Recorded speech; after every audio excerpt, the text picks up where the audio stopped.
విడు మొరటోడు అని వాళ్ళు వీళ్ళు ఎన్నెన్ని అన్న పసి తెల్లవాడు నవాడు.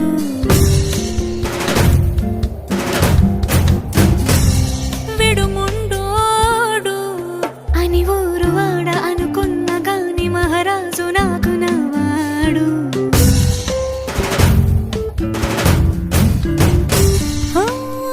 మాట పెడుసైనా మనసులో వెన్న రాయిలా ఉన్నవాడిలోన దేవుడెవరికి తెలుసును నాకన్నా. సూసేకి అగ్గిరవ్వ మాదిరే ఉంటా